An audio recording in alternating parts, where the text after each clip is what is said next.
नमस्कार दोस्तों, मैं डॉक्टर चौबे। आज का वीडियो है हमारा 5 फार्मूलाज ऑफ सक्सेस, सफलता के 5 सूत्र। इन चीज़ों को 5 बिंदुओं को आप याद रखें, definitely you will get success. 5 सूत्रों को याद रखने के बाद निस्संदेह आप किसी भी क्षेत्र में हो, चाहे बिजनेस के क्षेत्र में हो या पढ़ाई में हो, कंपटीशन के क्षेत्र में हो, किसी खेल के क्षेत्र में हो, व्यापार के क्षेत्र में हो, धर्म के क्षेत्र में हो, इन 5 फार्मूलों को सदैव ध्यान रखना और आप निश्चय ही सफलता के पात्र होंगे। यदि आप अपने जीवन में सफलता पाना चाहते हैं तो मेरे इन 5 सूत्रों को आप जो है फॉलो करें। नंबर 1, अपना दायरा बढ़ाओ और संकीर्ण स्वार्थपरता से ऊपर उठकर सामाजिक बनो। संकीर्ण स्वार्थपरता का तात्पर्य अपने व्यक्तिगत स्वार्थों को आप छोड़ दीजिए और अपना दायरा बढ़ाने का तात्पर्य धर्म और जाति के भेदभाव में न पड़ते हुए आप अपने आप को इतना संकीर्ण बनाएं कि मानव धर्म आपका धर्म हो जाए और मानवता ही आपकी जाति हो। तो इस पर ध्यान देना। एक एग्जाम्पल के तौर पर बताते हैं, आप देखिए हमारे माननीय बाबा साहब डॉक्टर भीमराव अंबेडकर को।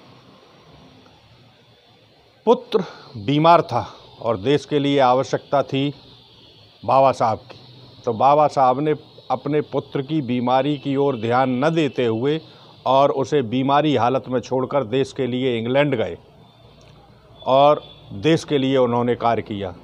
तो उन्होंने अपने व्यक्तिगत स्वार्थ को छोड़ दिया क्योंकि राष्ट्र को उन्होंने महान माना।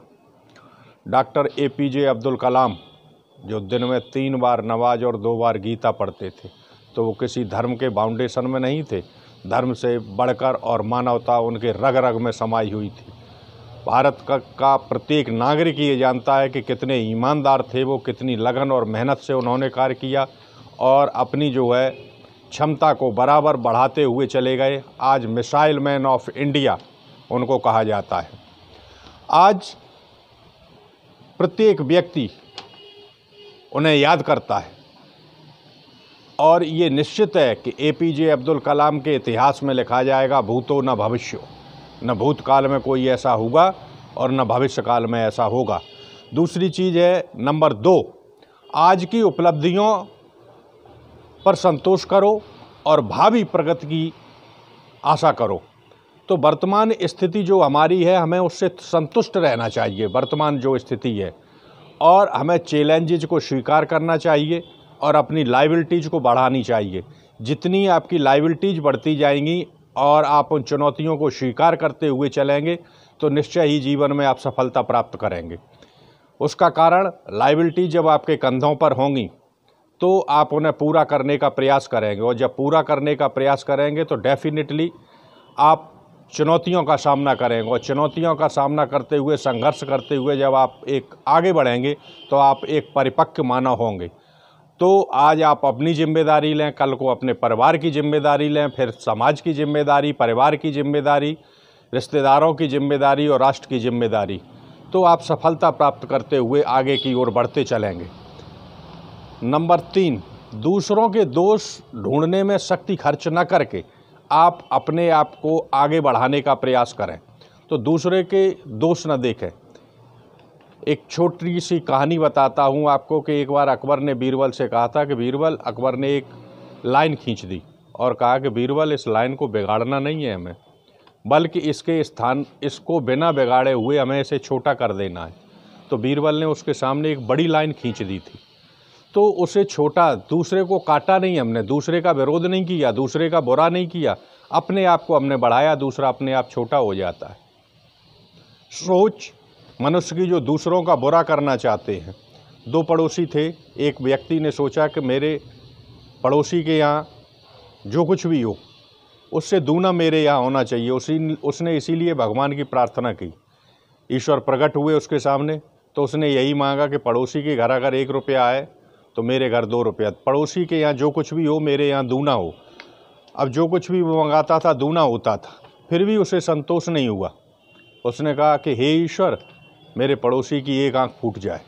तो उसकी दोनों आँखें फूट गई, लेकिन उसने पड़ोसी की 1 फोड़ दी और फिर उसने कहा कि हे भगवान, मेरे पड़ोसी के दरवाजे पे एक कुआं हो जाए। तो कुआं हो गया। उसके दरवाजे पे 2 कुआं हो गए। जब वो बाहर निकला तो वो आंखें अंधा था, दोनों आंखें चली गई थी, कुएं में गिर गया और मर गया। तो उसे मिला क्या?